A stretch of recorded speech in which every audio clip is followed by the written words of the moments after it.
Well, I'm trying to explain to my friend Molly here some of the benefits of delayed gratification. Have half the bone now and save the other half for later. Something you should think about too. Not about bones though, but about your finances, including any tax refunds you get this season. If you're like most people these days, you're counting down the clock to April 15th tax filing deadline. And with the new tax law changes in effect, some of the news is not good. The IRS estimates refund amounts are down about 9% over last year, with an average return of $1,949 versus $2,135 from 2017. Ozark's families, of course, count on every penny to make ends meet. So if you're getting a refund this year, we want to give you some ideas on how not to chew the whole bone all at once, financially speaking, of course.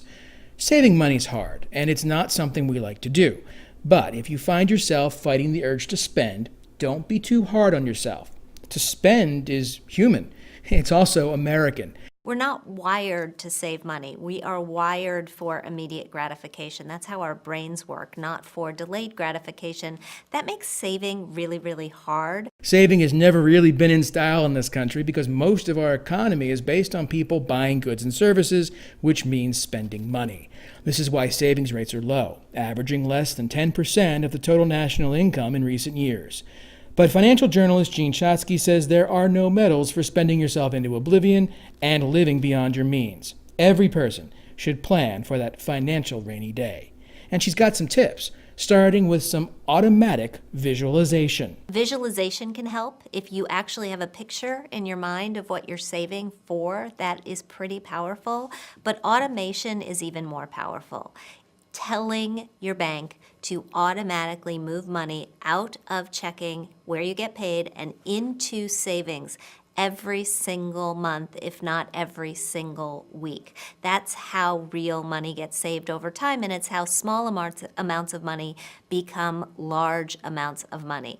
And how you use your bank matters as much as how much you save in it. You want to make sure that you're also allowing that money to work as hard as it can, which means not putting it in a average savings account where it's earning 0.1% interest, but putting it into a high yield savings account where it's earning over 2%. Traditionally, banks have pushed you to sign up for checking accounts because, well, those accounts make a lot of money from fees. That said, there are a lot of banks that are making noise about their high yield savings accounts, particularly now that they are able to offer higher interest rates as interest rates have gone up. So you have to pay attention to where the deals are if you want to be able to find them. So now that savings accounts are making a comeback, it wouldn't hurt to think about whether certificates of deposit, or CDs, might be a useful tool for you.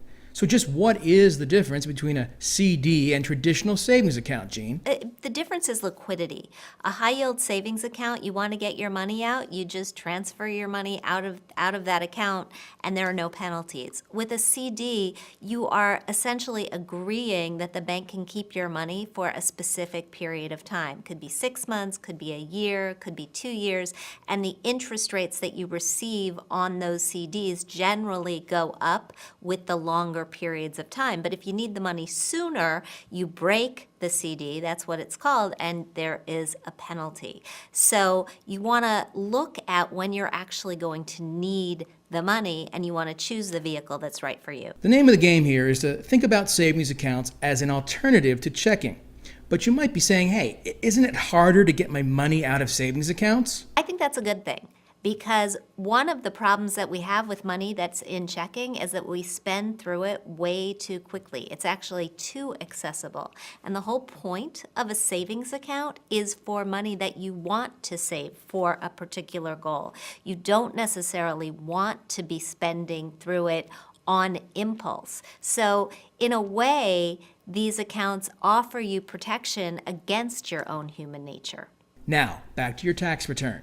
Gene offers some ideas, including not doing anything, at least for a while. If you've got high interest rate credit card debt, using some of that money to pay down that debt, that's a really good return on your money. You can put some of it into a retirement account. You can use it to build an emergency stash.